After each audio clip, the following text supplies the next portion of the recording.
close friend. Well, I don't have a close friend. Then you might be the problem. But think of those and ask yourself, are they blessing you or are they stressing you? And some people, depending on the space that they hold in your life, have the ability to do both. However, if every single time I go to look at my phone, oh my God, then we need to start reevaluating the nature of our relationship and or our friendship because we ain't finna be doing that, especially not going into this new year. Yeah, I felt that sometimes I would mistake in my loyalty to them. Because you know what it is like you have a friend that you grew up with and you're like, oh, we've been friends, we've been boys 10, 15, 20 million years. Mm-hmm. And then you reach a point, at least for me, I reach a point in my life as I grew up, I was like, why am I, who is this person? Like, why are they really around me? And Mm-hmm. then you begin to evaluate it to then, as you mentioned, right? They don't bring any substance to your life. It was just someone that we were cool together in the club when we were chasing girls. And now it's like, I don't really want to do that anymore, right? Let me tell you, one of the greatest lessons that I learned, and I think this kind of goes into the leadership portion of our discussion. What I learned as a leader, especially on social media, having such a massive platform on TikTok to the tune of 1.5 million, right? What I've learned is that people will be around for the glory, but they don't want to be around for the story, right? And one of the greatest lessons that I learned is that everybody can't go where you're trying to go because where you're trying to go requires something different from you. And when those individuals don't see the value in what you're doing and or they can't see the vision of where you're going, they're less likely to handle it the same way that you would. So whereby they're snapping out doing crazy things and you're like, "Whoa, wait a minute. What are you doing? Do you not, value me as a friend that you're going to mess up this amazing opportunity that I have?" They're looking at it as, "Oh, that's just something fly by night." When you're like, "I didn't work so hard. I didn't put in so much work. I've been networking. I've been, buying the right clothes or, trying to be in the right environments, right?" And then you get to this point and they just fumble the bag. And sometimes they'll fumble the bag for you long before even you can. And you have to ask yourself, is this person blessing me or is this person stressing me? And sometimes that person is a close friend. Sometimes, excuse me, that person is a husband or a wife or an intimate partner. And worst of all, and this is the one that I've seen trending the past like 18 months, that person is your parent that I've can't seen go that. where you're trying to go because your mindset is like, well, nah, I got to make sure I put moms or put dad or auntie or uncle. When the reality is that that's not your responsibility.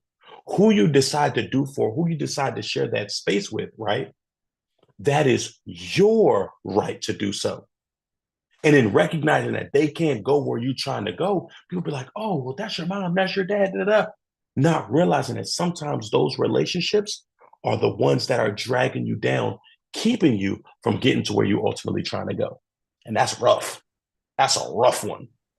That is tough because no, most people probably are not as loyal to their parents as anyone else.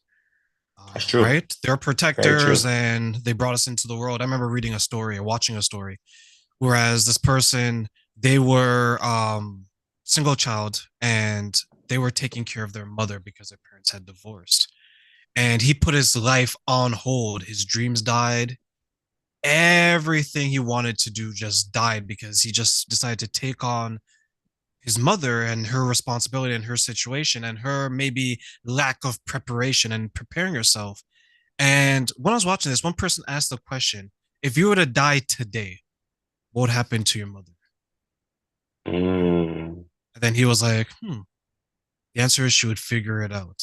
But here you are trying to live the life of two people. You're trying to be Yep. the good son. You're trying to be the new husband in a way, because a lot of Mm-hmm. sons fall into that trap, right? They're the son husband.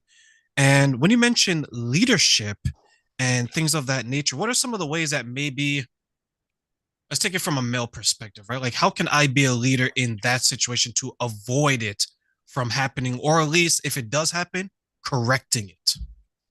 I will say to that, and shout out to my therapist for this. Great leaders set boundaries.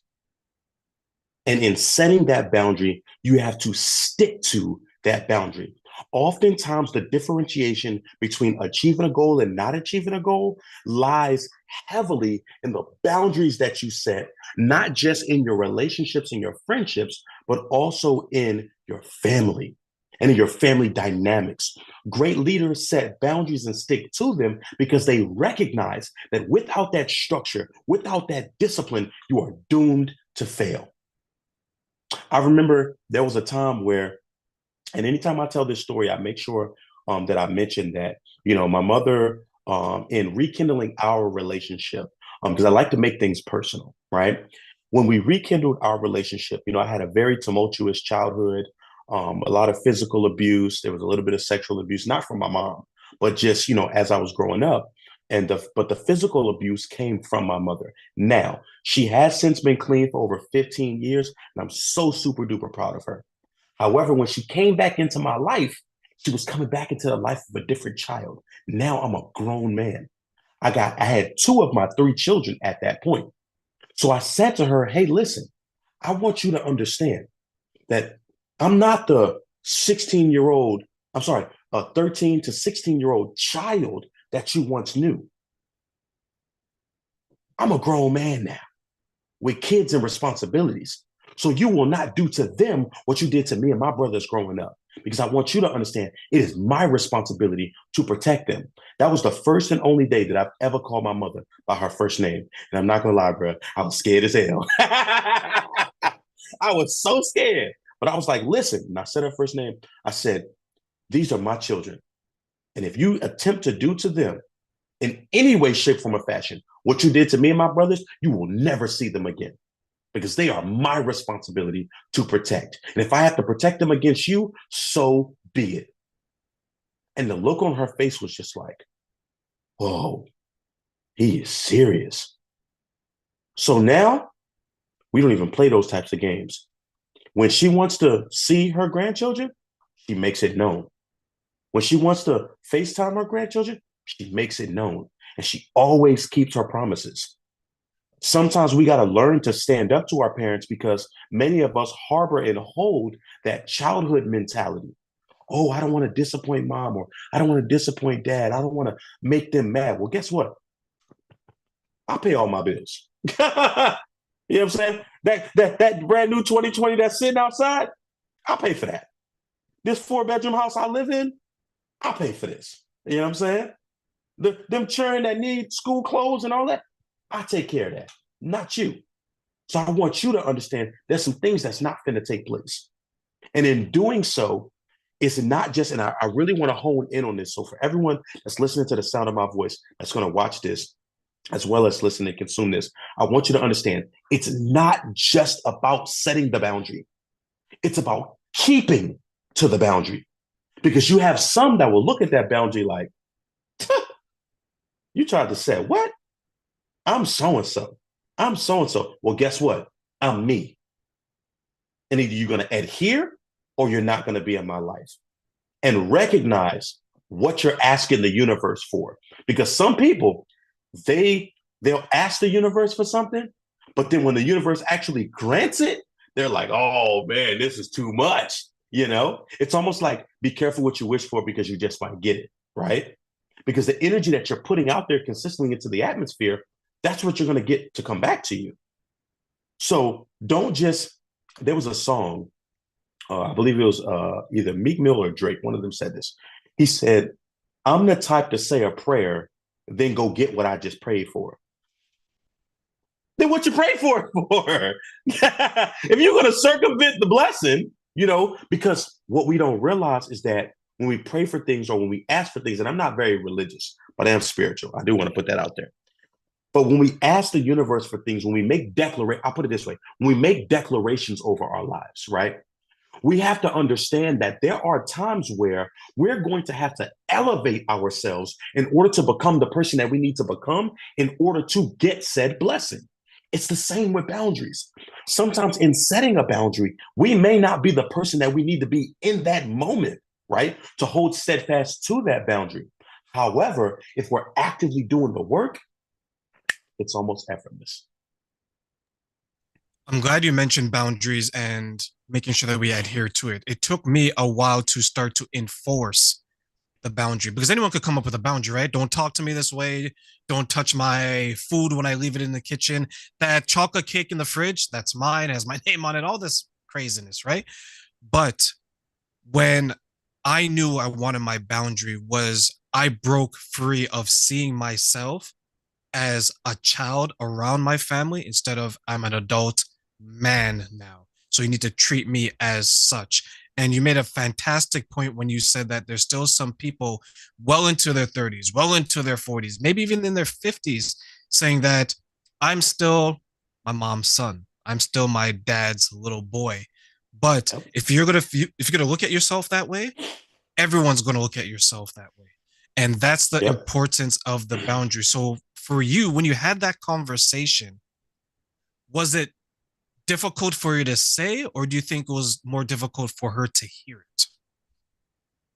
Honestly, I think it was more difficult for her to hear it because we have this idea of, and I think it took for me to become a parent to realize that many of our parents, now I'm 31, but many of our parents, while they may not have done what we thought was the best, in a great deal of instances, they did the best with what they had, right? Now we can hold space for them being successful versus them failing, right?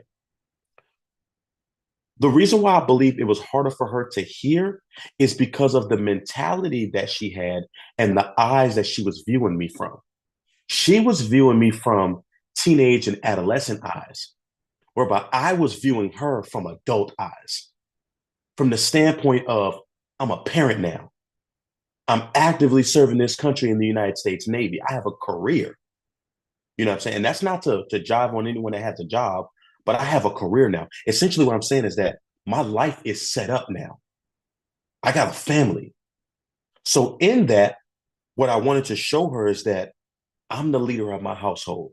And I want you to understand that just as well as I will protect them from the world, I will protect them from you too. And I think it was hard for her to hear in that moment because I had never, and I don't want to use the word stepped because I don't like the framing of that. Um, assert.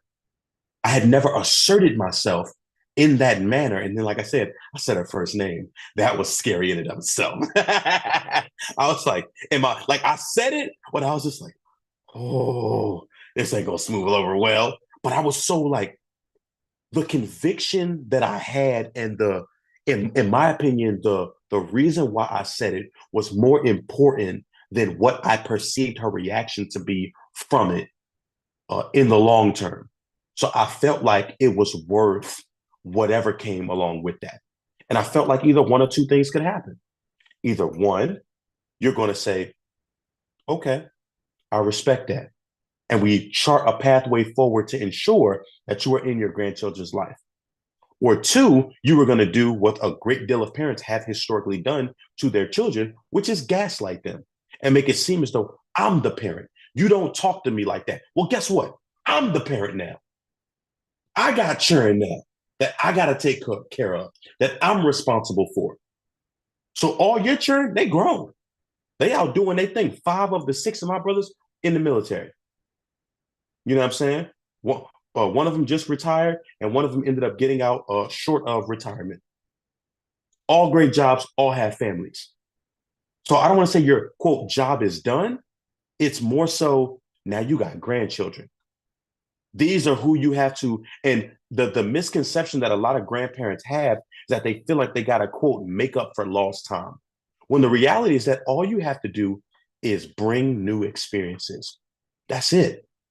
Don't try to correct with your grandchildren what you got wrong with your children, because guess what? Your children are going to see it and they're going to call you on it, or at least some will.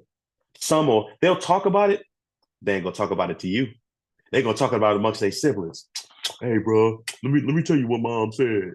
You know, when we was growing up, shoot, that was X, Y, and Z. And realizing what healthy communication looks like moving forward vice, unhealthy communication, and some sort of violence and or mistreatment in the household. Nah, we're not rocking with that. I worked with a young lady and she shared a similar experience and she told me that what enraged her, even though it was an act of kindness, was that growing up with her mother, she didn't ever hear the words "I love you." And then when she had Mm, children, she started to hear her mother say to the grandchildren, she's like, "You didn't say that to me when I was growing up, but now you're saying it to my children. How do you think that hmm makes me feel?" And to your point, instead of taking it as constructive criticism, she began to gaslight her.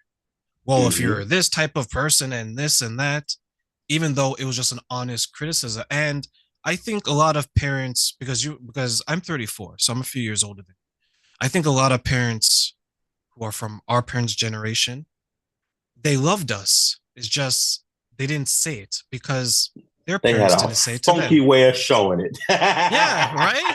They had a weird way of showing it. So they would love you in other ways. And it reminds me of that book, The Five Love Languages. They're like, you know what, Yes. Anthony Terrain, what do you mean I don't love you? Don't you have food in your belly and a roof over your head and all this other stuff?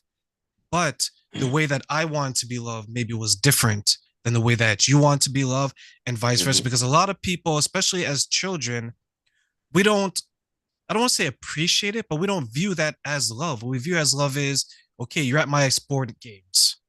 You're telling me I'm doing a good job. Like I grew up hmm and I played a lot of sports. My parents came to one game.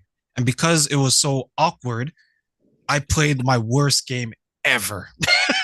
Wow. Right? So they saw me at my worst, but it was because I wasn't used to them being there. So for Right. you, you mentioned that you're in therapy. You mentioned that you've have siblings and you hmm understand it. So how are you communicating this to others to make sure that they could understand and possibly resolve some of these issues that are so deeply rooted in our childhood? I'm gonna be honest with you, and as raw as I can say this, it was just about showing vulnerability. I'm gonna take the conversation to a different, uh, a bit of a different angle, if you will. For Black men specifically, we have in disproportionate numbers been taught to hide our emotion, to compartmentalize our emotion, and or to not show emotion at all, because that's quote feminine, that's being a girl, man up. We hear these things as we continue to learn and grow, right? And what happens is we take them into our young adulthood to whereby we have these experiences that force us to again not show that emotion, compartmentalize, completely invalidate our we essentially get the training as children to go into our young adulthood to gaslight ourselves, and then we become full-blown adults. We're now emotionally unavailable. We can't form healthy relationships. We don't know how to communicate in a healthy manner. So what that does is it puts us into a position to whereby now we're perpetuating the same cycle that was given to us as children. So what I do